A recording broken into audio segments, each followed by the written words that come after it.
Get the old chimney sweeper, make sure the chimney is clear. Time to get humming, Santa is coming. I love this time of the year. I'll set the tree by the mantle. You wrap the presents, my dear. Let's make the dishes, everyone wishes. I love this time of the year. The snowflakes are on the ground, and Christmas is in the air. I pray when we come together, our loved ones will all be there.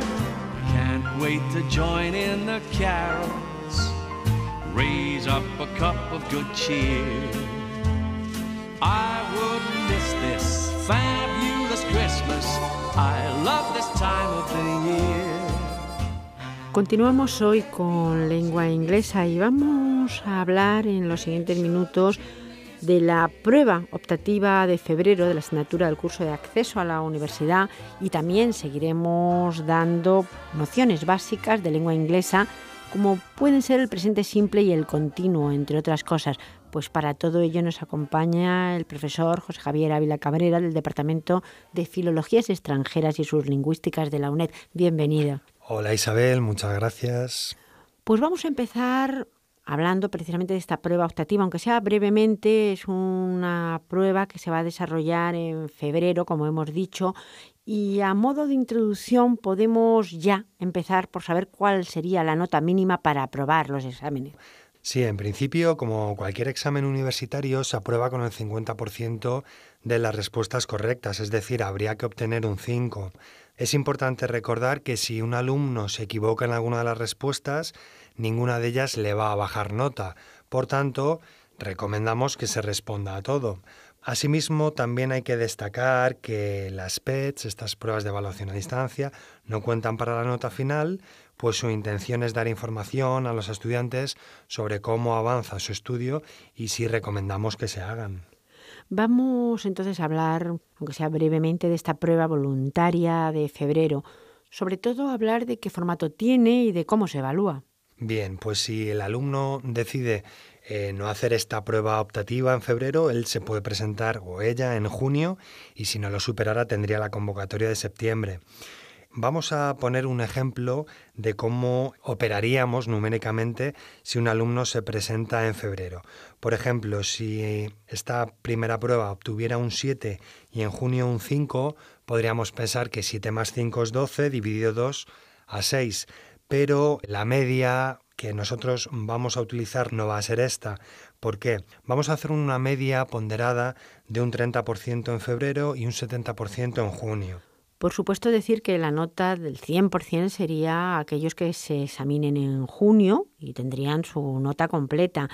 Pero a los que se examinen en febrero, si además la nota es buena, pues sería el 30 en febrero y el 70 en junio.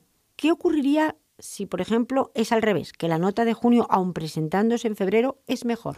Es decir, si en febrero se obtiene un 5 y en junio se obtiene un 7, los porcentajes que hemos explicado darían un 6,4. Por tanto, en este caso no le conviene al alumno que esta sea su nota. ¿Qué es lo que hacemos aquí? Que solo aplicaremos esta media si en febrero se tiene una nota superior que la de junio. Por tanto, siempre vamos a buscar beneficiar al alumno en la nota final. Y en relación al formato, ¿cómo va a ser? Vamos a tener preguntas de múltiple respuesta, como otros años. Van a ser 20 preguntas y no va a haber ningún texto. Van a ser meramente preguntas de gramática de la primera parte del libro, unidades 1 y 4, y la segunda, 5 a 8. Hay que decir aquí y volver a recordar, ya lo ha dicho el profesor Ávila, que las preguntas incorrectas no van a restar puntuación. Esto hay que repetirlo. Por lo tanto, volvemos a aconsejar que aquellos alumnos que puedan se presenten en febrero porque siempre les puede ayudar. En efecto, como la nota que va a imperar es la que saquen en junio si fuera superior a la de febrero, pues es una buena opción presentarse siempre y cuando lleven unas nociones mínimas. Pues vamos a empezar con esos conceptos básicos de lengua inglesa que comentábamos al principio. ¿Podemos empezar hablando del presente simple? Sí, vamos a hacerlo un poco más práctico en este programa de hoy y vamos a hablar de casos. El presente simple lo utilizamos en situaciones o estados permanentes. Por ejemplo, I live in Madrid, my cousin lives in Barcelona. También para leyes de la naturaleza, water boils at 100 degrees, the earth moves around the sun. También para acciones habituales, rutinarias, las cuales suelen ir acompañados de adverbios de frecuencia, never, hardly ever, rarely, sometimes, usually, normally, often, always. ¿Algún ejemplo? He always goes to bed before midnight. Peter doesn't usually study at home, but in the library. No debemos olvidar tampoco aquellas expresiones que utilizan every day, every week, every Saturday, puesto que hacen referencia a rutinas. Pues yo creo que aprovechando que ya se ha hablado de las rutinas diarias, quizás sea conveniente ver una serie de tareas de trabajo en el hogar, pues que se utilizan además con expresiones. Vamos a ver de qué manera. Sí, contextualizando un poquito en lo que son las tareas de la casa, que denominamos en inglés household jobs, y algunas de ellas son do the shopping, hacer la compra, que no debemos confundir con go shopping, ir de compras. Do the cleaning, que sería limpiar la casa. Do the ironing, planchar.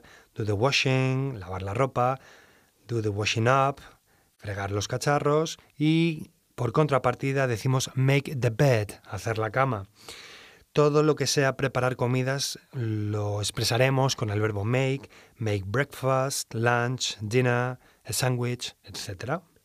Pues podemos aprovechar y ver una serie de verbos que van precisamente con make, do y take, y que además pueden dar lugar a cierta confusión. Sí, esta confusión viene por la acepción o el uso que tenemos en el castellano, puesto que a la hora de traducirlo de español directamente al inglés podemos confundirnos.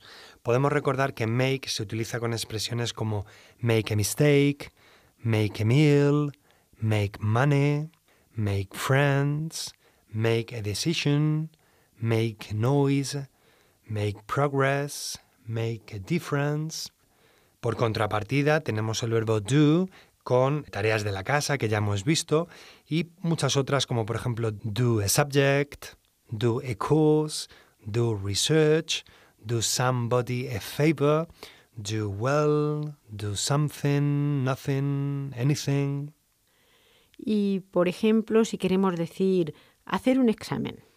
Bien, pues podemos decir take an exam o do an exam.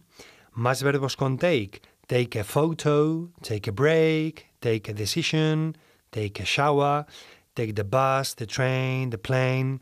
Cuando hablamos de medios de transporte, take periods of time. Por ejemplo, it takes me 2 hours to get to work. Tardo 2 horas en llegar al trabajo. Take a seat, take time off, etc. Es curioso porque en ocasiones si pensamos en español y traducimos al inglés, pues desde luego hay casos en los que estas equivalencias directas no funcionan. Y en estos casos nos viene muy bien recordar todos estos ejemplos. ¿Podemos hablar de otros casos? Por ejemplo, de un contexto cuando estamos descansando, durmiendo, etc. Podemos utilizar el verbo wake up, despertarse, lie in bed, estar tumbado en la cama, get up, que sería levantarse, no tenemos por qué estar dormidos, lógicamente. Get to bed, irse a la cama, have a late night, irse tarde a la cama, have a lie in, es decir, cuando suena el despertador y nos quedamos un poquito más. Tenemos otros contextos, por ejemplo, la comida. Podemos hablar de have breakfast. El verbo have no es solo tener, sino también comer, tomar un alimento, beber, tomar una bebida. Have snacks.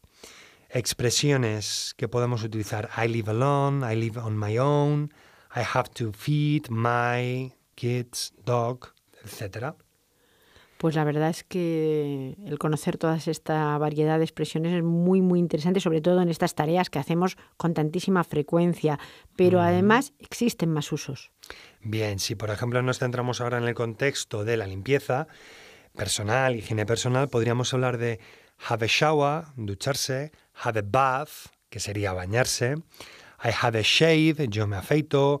I brush my teeth, me cepillo los dientes. I wash my hair, me lavo el pelo.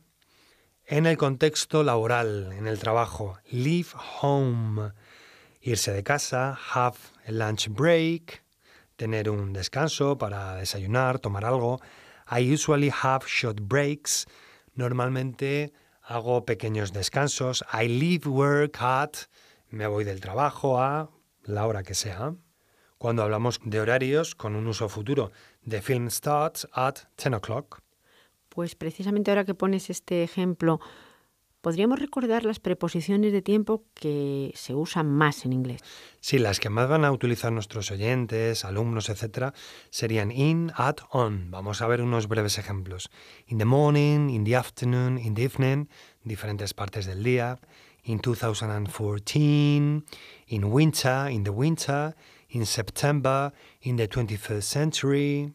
Cuando utilizamos at, también hablamos de partes del día. At night, at noon, at midnight, at midday, at 10:30, o como se dice en inglés norteamericano, at 10:30, at Christmas, on Monday, on the 7th of August, on my birthday, on New Year's Eve, on New Year's Day, etc. También hay una serie de verbos en inglés que no se pueden utilizar en continuo, sino que siempre van en simple. ¿Podemos hablar un poco de estos verbos? Sí, estos verbos, Isabel, los denominamos en inglés stative verbs y hacen referencia a verbos estáticos, es decir, no indican una acción, sino un estado. Por este motivo debemos conjugarlos en tiempos simples. Como estamos centrados en el presente simple y el continuo, pues estos que vamos a mencionar ahora los conjugaríamos en presente simple. Los podemos dividir por categorías. Por ejemplo, los que indican preferencia, los verbos like, love, prefer, hate, mind, que además estos verbos van seguidos de otro verbo en forma de gerundio, es decir, con la terminación ing. I like watching the telly at night. Sin embargo, el verbo want, que también es stative, diríamos I want to watch the telly o the television. I don't mind helping you. Otras categorías, las relacionadas con el conocimiento. Los verbos know, understand, believe, mean, think. Algunos de ellos pueden admitir dos posibilidades. Ejemplo, I think that's good. Creo que eso está bien. Yo estoy dando mi opinión, por tanto esto es un verbo estático. Sin embargo, yo podría decir I'm thinking about you. Estoy pensando en ti. Esto sería una acción. Por tanto, sí podríamos utilizarlo en presente continuo. Hay otras categorías como los verbos de percepción. I can see, hear, feel, taste, smell. Y he utilizado aquí el verbo modal can porque es muy recurrente cuando hablamos de estos verbos. Más casos, aquellos que indican posesión, el verbo own, contain, belong to. This car belongs to Mr. Smith. Y por añadir alguno más, otros como need, cost, depend, contain, wake. I weigh 70 kilos. Peso 70 kilos. Pero sí podría decir I'm weighing myself. Me estoy pesando a mí mismo. Eso no sería un estado, sino una acción. Pues siguiendo en la línea de los tiempos del presente, vamos a hablar un poco precisamente del verbo modal poder, que en inglés es come, del que ya se están haciendo bastantes referencias. Para ir brevemente y que no vayamos mal de tiempo, el verbo can significa poder, pero también puede significar saber. Se utiliza para expresar capacidad, habilidad para hacer algo y también para pedir permiso e indicar probabilidad. Por ejemplo, I can speak English and Spanish. Can I close the window, please? They can come tomorrow. She can't stay too long. También tengo entendido que can se suele utilizar pues para pedir cosas en un restaurante. Además, esto nos va a venir muy bien para repasar para todos nuestros alumnos y nuestros oyentes, pues cuando se viaja y así hacerse entender. Bien, en efecto, cuando entramos en un restaurante, en un pub, podemos decir Can I have a drink, please? Que es una pregunta un poco formal y no tan directa como hacemos en español. Can I have a glass of water, please? Si repasamos el menú en inglés, Tenemos 3 platos, serían el primero starters, el segundo first course, que es el plato principal en inglés, y dessert, postre, que no debemos confundir con la palabra desierto, que es dessert. Pues después de profundizar un poquito más en el presente simple, yo creo que podemos pasar al otro tiempo verbal del presente, en este caso el continuo, que también se utiliza muy a menudo, pero ¿en qué situaciones se utiliza? El presente continuo lo utilizamos en situaciones temporales, es decir, tienen un principio y un fin. I am working in London this month, although I work in Madrid. Y sobre todo acciones que están sucediendo en este momento. The birds are singing up the trees. Many unemployed are getting desperate nowadays. También acciones repetidas frecuentemente con el adverbio always para indicar cierta crítica. He's always saying silly things. Una vez vistas las estructuras del presente simple y también del presente continuo, pues surge siempre una duda. Debido a la flexibilidad con la que utilizamos algunos tiempos presentes en español, hay quien quizá los puede confundir en inglés, ¿no? Sí, en inglés existe una mayor rigidez a la hora de utilizar estos tiempos verbales. Por ello es importante conocer los usos de cada tiempo. El presente continuo lo utilizaremos para acciones que se están desarrollando en el momento en el que se enuncia algo. Por ejemplo, I'm reading the paper online. Estoy leyendo el periódico desde internet, en línea. Pero sin embargo diríamos I read the paper online every day, porque esto sería una acción habitual. Yo leo el periódico en línea todos los días. Y a veces en español utilizamos más el presente simple cuando en realidad nos estamos refiriendo a una acción temporal, es decir, que no es habitual y tiene un comienzo y un final. Cuando decimos por teléfono, ¿qué dices?, en inglés sería What are you saying? Pues esa acción está ocurriendo ahora, es decir, estamos hablando por teléfono y no hablamos de algo que sea habitual. Bueno, pues esto hay que repetirlo una y mil veces porque estamos empezando ya a hablar en inglés. Estamos utilizando los presentes, tanto el presente simple como el presente continuo, pero con esto ya se pueden decir bastantes cosas. Animar desde aquí a que se empiecen a utilizar y se empiece hasta a hablar. En efecto, un saludo a todos nuestros alumnos, oyentes y bueno, mucho ánimo y a coger el curso con ganas. Muchas gracias, Isabel, por la invitación.